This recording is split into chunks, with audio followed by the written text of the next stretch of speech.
क्या आप जानते हैं कि हम इंसान और हमारा ये यूनिवर्स एकदम एक दूसरे से मिलते जुलते हैं। इसलिए चरक संहिता में कहा गया है कि यथा पिंडे तथा ब्रह्मांडे तथा पिंडे, यानी कि हम जैसा है ये ब्रह्मांड और ब्रह्मांड के जैसे हैं हम। और मॉडर्न नॉलेज के हिसाब से भी यही माना जाता है कि man is the epitome of universe. और हमारे ब्रेन में पाए जाने वाले बिलियंस ऑफ न्यूरॉन्स मिलकर ठीक ऐसा ही स्ट्रक्चर बनाते हैं जैसे कि स्टार और गैलेक्सीज मिलकर इस यूनिवर्स का। और जिस तरह यूनिवर्स में स्थित हर एक चीज एक वाइब्रेशन और फ्रिक्वेंसी प्रोड्यूस करती है, ठीक उसी तरह हमारा ब्रेन भी कुछ फ्रिक्वेंसीज प्रोड्यूस करता है जिन्हें ब्रेन वेव्स कहा जाता है। और यही ब्रेन वेव्स तय करते हैं कि हम किस तरह के इंसान हैं, हम कितने इंटेलिजेंट हैं और हमारा कॉन्शियस लेवल क्या है और हमारा दिमाग कितना कॉन्सेंट्रेटेड है।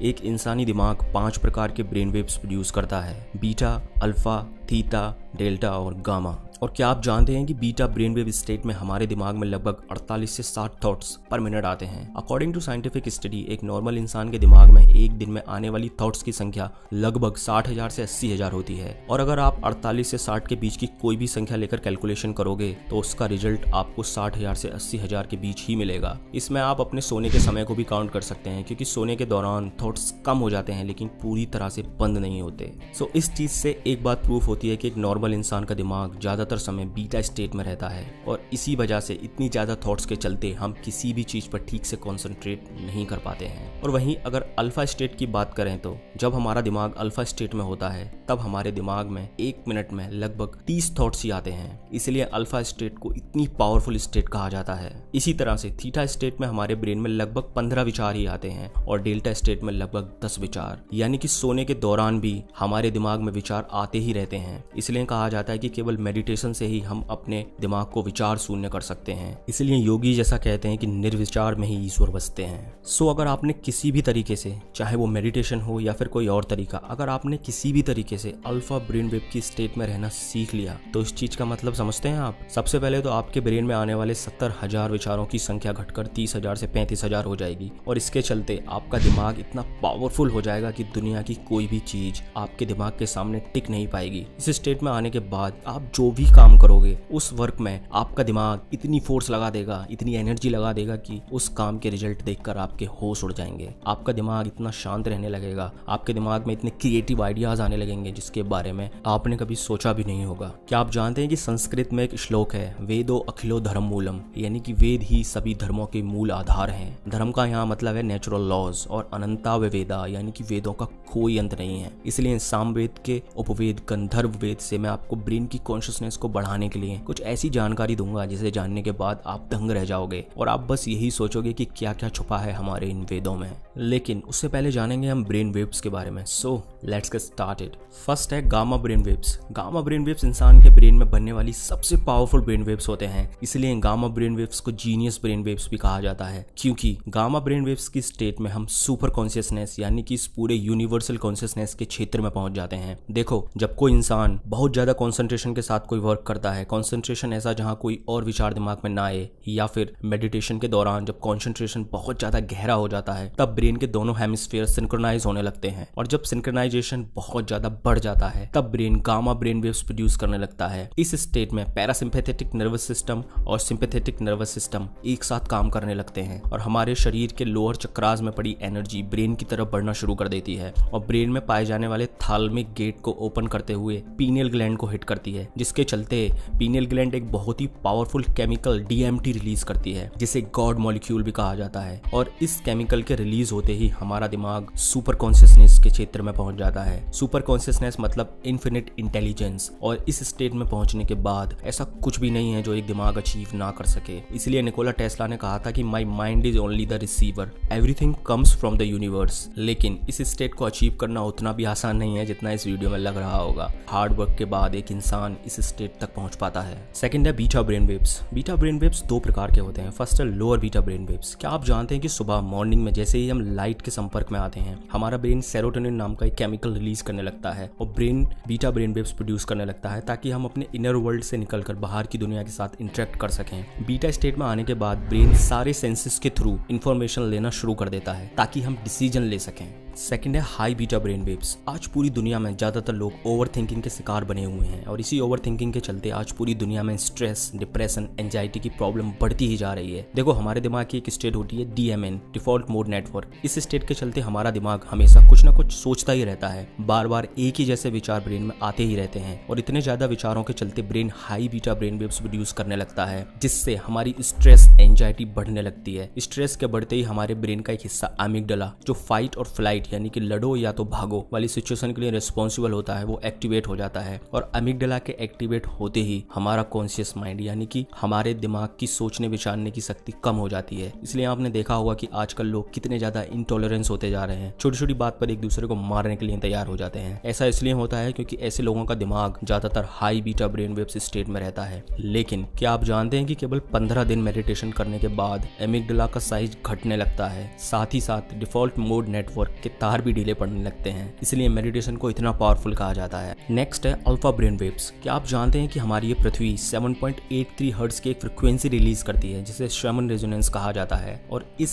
7.83 हर्ट्ज फ्रिक्वेंसी के बिना इस धरती पर जीवन ही संभव नहीं है। इसलिए जब एस्ट्रोनॉट स्पेस एक्सप्लोरेशन के लिए जाते हैं तो अपने साथ शर्मन रेजोनेंस जनरेटर लेके जाते हैं, ताकि स्पेसशिप में 7.83 हर्ट्ज की फ्रिक्वेंसी प्रोड्यूस करके अपनी मेंटल और फिजिकल हेल्थ दोनों को नॉर्मल रख सकें। लेकिन क्या आप ये जानते हैं कि हमारे ब्रेन की अल्फा ब्रेन स्टेट लगभग शर्मन रेजोनेंस यानी कि 7.83 हर्ट्ज से मिलती है, और यही वो स्टेट होती है जहां से हमारी स्पिरिचुअल जर्नी स्टार्ट होती है। क्योंकि इस स्टेट में आते ही हमारे दिमाग में आने वाली थॉट्स की संख्या कम और कंसंट्रेशन बहुत ज्यादा बढ़ जाता है। और वो इंसान जो बहुत ज्यादा मेडिटेशन करता हो, जैसे कि एक योगी, उस इंसान का ब्रेन हमेशा अल्फा ब्रेन वेव्स या उससे कम फ्रिक्वेंसी वाली स्टेट में ही रहता है। नेक्स्ट है थीटा ब्रेन वेव्स। अगर आप मेरे चैनल को फॉलो करते हैं तो आपको पता होगा कि मैंने अपनी एक वीडियो फ्लो स्टेट क्या होती है उसमें बताया था कि जब हमारा कंसंट्रेशन बहुत ज़्यादा गहरा होता है, यानी कि जब हम फ्लो स्टेट में होते हैं, तब हमारा ब्रेन थीटा ब्रेन वेव्स की स्टेट में होता है, जिसके चलते हमारा अपनी आसपास की दुनिया से संपर्क टूट जाता है और हमारा दिमाग कुछ ऐसे केमिकल्स रिलीज करना शुरू कर देता है जिससे ब्रेन की इंटेलिजेंट और इंट्यूशन पावर बहुत ज़्यादा बढ़ जाती है। थीटा ब्रेन वेव्स को सबकॉन्शियस माइंड का गेटवे भी कहा जाता है। इसलिए थीटा ब्रेन वेव स्टेट में किया गया कोई भी काम, चाहे वो पढ़ाई हो या फिर बोले गए अफर्मेशंस, वो सीधे हमारे सबकॉन्शियस माइंड में जाके बैठते हैं। इसलिए सेल्फ हिप्नोसिस में थीटा ब्रेन वेव्स का यूज किया जाता है। और theta brain wave state meditation की सेकंड लास्ट स्टेट होती है। इस स्टेट के बाद इंसान डेल्टा ब्रेन वेव यानी कि समाधि में चला जाता है। क्या आपने कभी सोचा है कि ध्यान करते समय योगीज या ऋषिज के हाथ इस तरह से क्यों होते हैं? असल में इस पोस्चर को ध्यान मुद्रा या ज्ञान मुद्रा कहा जाता है, और इस मुद्रा का कनेक्शन डायरेक्टली हमारे ब्रेन के साथ होता है। ज्ञान मुद्रा हमारे अनाहत चक्र में एनर्जी को कंट्रोल करता है, और अनाहत चक्र का संबंध हमारे शरीर में पाए जाने वाले 3 दोषास वाता, पित्ता और कफा में से वाता दोषा से होता है, और वाता दोषा संबंध हमारे विचारों से होता है। इसलिए ज्ञान मुद्रा हमारे शरीर के वाता दोष को कंट्रोल करती है, जिससे हमारे दिमाग में आने वाले विचारों की संख्या कम हो जाती है, जिससे एक योगी बहुत जल्दी ही थीटा मेडिटेशन यानी कि डीप मेडिटेशन में चला जाता है। इसलिए ऐसा कहा जाता है कि ज्ञान मुद्रा लगाने से इंसान की इंटेलिजेंस बहुत शार्प होती है। मुद्रास पर मैं एक अलग से वीडियो बनाऊंगा विद साइंटिफिक रिसर्च। नेक्स्ट है delta brain waves.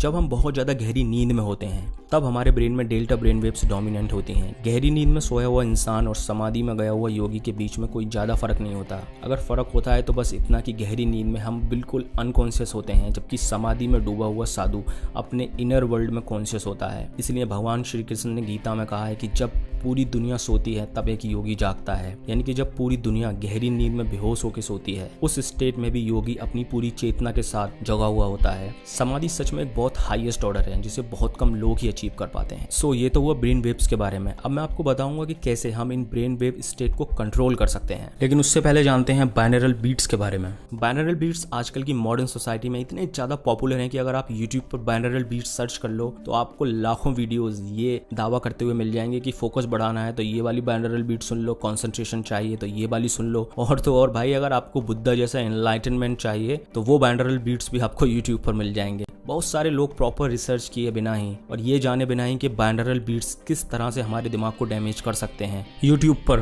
Videos upload कर देते हैं। अब मैं आपको कुछ साइंटिफिक स्टडी दिखाता हूँ जो साइंटिस्ट ने बाइनरल बीट्स पर वेल रिसर्च करने के बाद पब्लिश किए हैं। ये फर्स्ट स्टडी नीदरलैंड के लाइडेन यूनिवर्सिटी के न्यूरो साइंटिस्ट ने कंडक्ट की थी, जिसमें साफ साफ लिखा है कि जिन लोगों के EBR यानी कि आई ब्लिंक रेट कम थे उन्हीं लोगों को अल्फा और गामा बाइनरल बीट्स से कुछ बेनिफिट हुए थे। और इस रिसर्च में ये भी साफ लिखा है कि जिन लोगों के EBR ज्यादा थे। Individual with high EBRs were unaffected or even impaired by both alpha and gamma binaural beats. और इस रिसर्च में ये भी लिखा है कि बाइनरल बीट्स हर इंसान पर एक जैसे काम नहीं करती। अब आप सोच रहे होंगे कि EBR यानी कि आई ब्लिंक रेट का बाइनरल बीट से क्या लेना देना है, तो मैं आपको एक और साइंटिफिक स्टडी दिखाता हूँ जिसे कंडक्ट किया था अमेरिकी संस्थान NCBI ने, जिसमें साफ साफ लिखा है कि जिन लोगों की EBR कम थी वो लोग प्रेशर को अच्छे से हैंडल कर पाए एज कंपैरिजन टू उन लोगों के जिन लोगों के EBR ज्यादा थे। देखो, जो हम बार बार पलक मारते हैं उसका सीधा संबंध हमारे ब्रेन के डोपामाइन, जो कि एक बहुत पावरफुल केमिकल है, उससे होता है। इस टॉपिक पर मैं अलग से वीडियो बनाऊंगा कभी,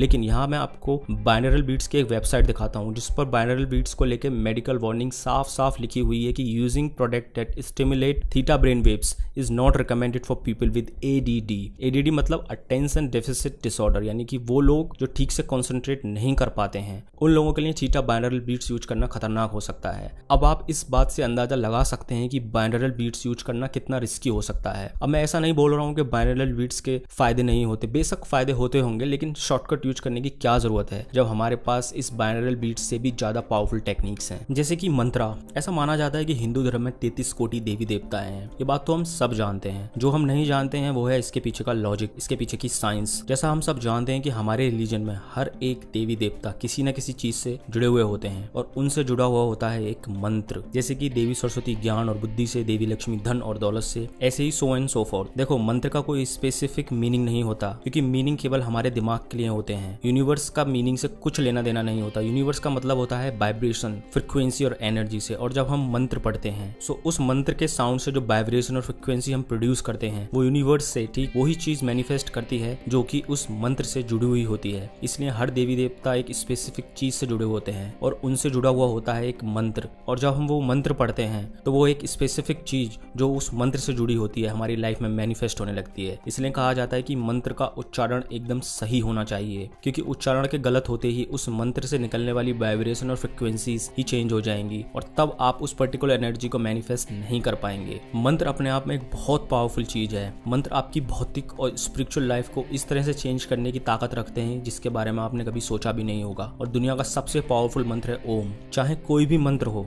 उससे पहले ओम का उच्चारण जरूर किया जाता है। और जब हम ओम का उच्चारण करते हैं तब ओम मूलाधार चक्र से शुरू होता है और सबसे लास्ट चक्र जो हमारे ब्रेन में होता है, सहस्रा चक्र पर जाकर ओम के उच्चारण का अंत होता है। इसलिए ओम के उच्चारण से सारे चक्रास ओपन होने शुरू हो जाते हैं और एनर्जी ब्रेन की तरफ बढ़ना शुरू हो जाती है। इसलिए ओम को इतना पावरफुल मंत्र माना गया है। ओम के अलावा और भी काफी पावरफुल मंत्र हैं, जैसे कि गायत्री मंत्र, जिनके उच्चारण मात्र से आप अपनी लाइफ में असंभव को भी संभव कर सकते हैं। नेक्स्ट है राग। हमारे 4 वेदों में से एक वेद है सामवेद, जिसमें संगीत साहित्य के बारे में बताया गया है। सामवेद के भी उपवेद गंधर्व वेद में राग के बारे में बताया गया है। जिस तरह से हमारे शरीर में 7 चक्र होते हैं, ठीक उसी तरह से संगीत में 7 स्वर होते हैं और वो 7 स्वर हमारे किसी न किसी चक्र से जुड़े होते हैं और इन्हीं स्वरों से मिलाकर ऋषि मुनियों ने रागों को बनाया है। मैंने अपनी एक वीडियो में बताया था कि हमारे शरीर में 3 मुख्य एनर्जी होती हैं, वाता, पिता और कफा, और हर एक एनर्जी का एक टाइम होता है जब वो एनर्जी हमारे शरीर में प्रबल होती है। जैसे कि सुबह में 2 बजे से 6 बजे तक हमारे शरीर में वाता एनर्जी प्रबल रहती है, 6 बजे से 10 बजे तक कफा और 10 बजे से 2 बजे तक पित्ता।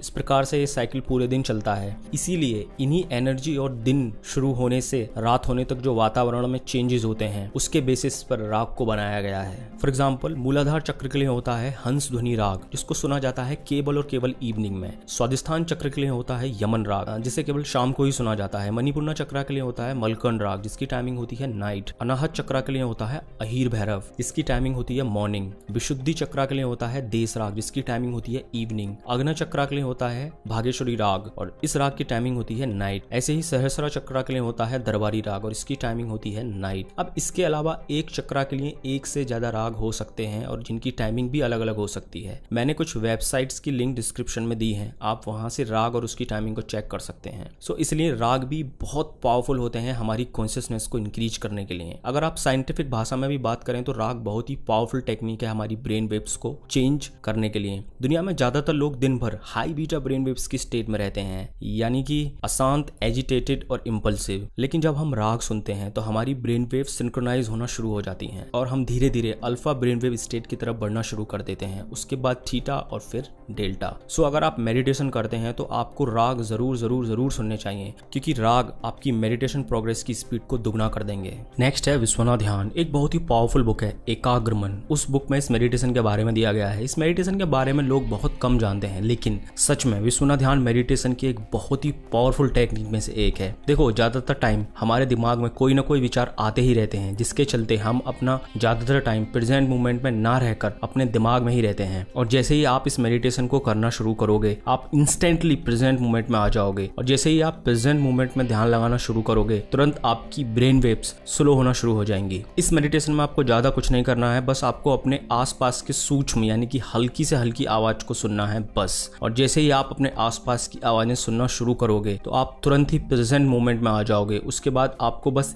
इतना करना है कि धीमी से धीमी आवाज को सुनना है। जैसे शुरुआत में आपको तेज साउंड सुनाई देंगे, उसके बाद आपको धीरे धीरे हल्की से हल्की आवाजें भी सुनाई देने लगेंगी। ऐसा कहते हैं कि इस ध्यान में मास्टर होने के बाद इंसान अपने हार्ट बीट की भी आवाज को सुन सकता है। और जब ये ध्यान बहुत गहरा हो जाएगा तो आपको अनहद और नाद यानी कि यूनिवर्स के साउंड जैसे कि ओम का साउंड भी सुनाई देने लगेगा। सो दोस्तों, इस वीडियो के लिए इतना ही। Thank you for watching.